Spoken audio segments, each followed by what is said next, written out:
Hello वहाँ। मैं Isaac Newton हूँ।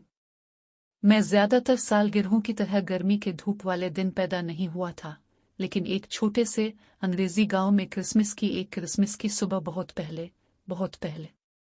इस वक्त सब परेशान थे कि मैं बहुत छोटा था, लेकिन मैं बड़ा और मजबूत हुआ, बिल्कुल हमारे बाग में सेब के दरख्तों की तरह।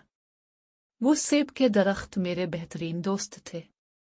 मुझे उनकी शाखों पर चढ़ना और उनके साए में कले बनाना पसंद था। लेकिन एक धूप दोपहर कुछ अजीब हुआ। मैं एक दरख्त के पास खेल रहा था कि एक बोल्ड सुर्ख सेब अचानक एक शाख से उछलकर एक बड़े टिम्प के साथ उतरा, बिल्कुल मेरे सामने। ये अहमकाना लग रहा था, लेकिन मेरे जहन में एक सवाल आया, सेब क्यों गिरा? आसमान की तरफ क्यों नहीं? किसी और को परवाह नहीं थी, लेकिन यह सवाल मेरे साथ रसीली बीज की तरह फंस गया। स्कूल मेरी पसंदीदा जगह थी। मुझे कहानियों और तस्वीरों से भरी किताबें पसंद थीं, लेकिन वो किताबें जो दुनिया के काम करने के बारे में बात करती थीं वो मेरी पसंदीदा थीं। मेरे असातिज़ा ने मेरे तजस्सुस को देखा और मुझे और भी ख़ास किताबें दें। जब मैं नहीं पढ़ रहा था तो मैं घड़ियों के साथ टिंकर करता, खिलौने अलग करता और देखता कि अंदर की चीज़ें कैसे काम करती हैं। एक दिन मेरे ख़ानदान को फॉर्म पर मदद करने की ज़रूरत थी। मुर्गियों का पीछा करना और बाड़ ठीक करना जैसे काम मेरे लिए ज्यादा मजे के नहीं थे। मैं किसी किताब में खो जाना ये मालूम करना चाहता हूँ कि विंड मिल कैसे चलती है। खुशकिस्मती से एक मेहरबान चचा ने देखा कि मुझे सीखना कितना पसंद है और उन्होंने अपनी माँ को मुझे स्कूल वापस भेजने पर राजी किया।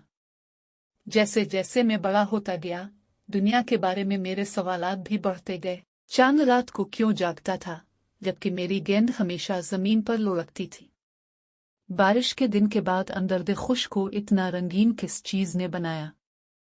मैंने अपने आप को मुताला करने और चीजों को आजमाने में बरसों गुजारे, बिल्कुल इसी तरह जैसे हर एक टुकड़े में हैरत अंगेज दरियाफ्तों के साथ एक देवहैकल पहेली को इकट्ठा करना। एक बेहतरीन चीज जिसका मैंने अंदाजा लगाया वो कशिश शक्ल थी।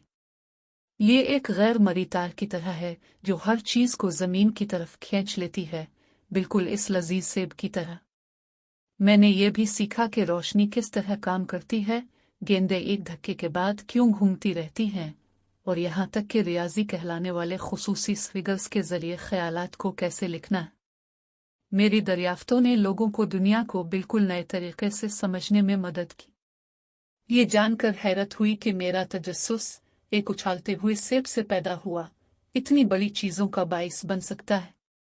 अगरचे मैंने कभी सवाल करना बंद नहीं किया, मेरे बाल बरसों के दौरान बर्फ की तरह सफेद हो गए, लेकिन एक चीज कभी नहीं बदली, सीखने और ये जानने की खुशी कि हमारी हैरत अंगेज दुनिया कैसे काम करती है। यहाँ कुछ उम्दा चीजें हैं जो मैंने दरियाफ्त की हैं। कौस कज़ा का जादू। मैंने ये दिखाने के लिए शीशे के एक खास प्रिज्म का इस्तेमाल किया कि सफ़ेद रोशनी दर हकीकत कई रंगों से बनी है, जैसे कौस कज़ा में होती है। चांद का असरार। मैंने सोचा कि चांद आसमान पर क्यों रहता है।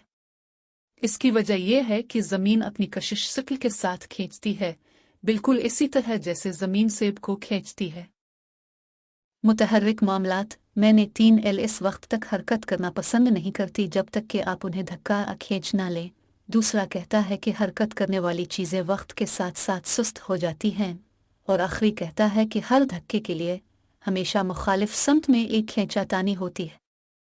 ये दरियाफ्तें थोड़ी सी बड़ी हो सकती हैं, लेकिन ये समझने के लिए अहम रुकावटें हैं कि रॉकेट कैसे उड़ते हैं, गेंदें कैसे उछालती हैं, और यहाँ तक कि जब हम छलांग लगाते हैं तो हम ज़मीन पर क्यों रहते हैं। दुनिया सीखने के लिए नाकाबिल यकीन चीज़ों से भरी हुई है, और सवालात पूछना हैरत अंगेज दरियाफ्तों का पहला कदम है। लिहाजा अगली बार जब आप एक रसीली सेब, एक रंगीन कौस कज़ा या चांद को चमकता हुआ देखेंगे तो याद रखें, हो सकता है कि वहाँ कोई सवाल छुपा हो, अब जैसे मुतजस्सिस ज़हन के इसे दरियाफ्त करने का इंतज़ार हो।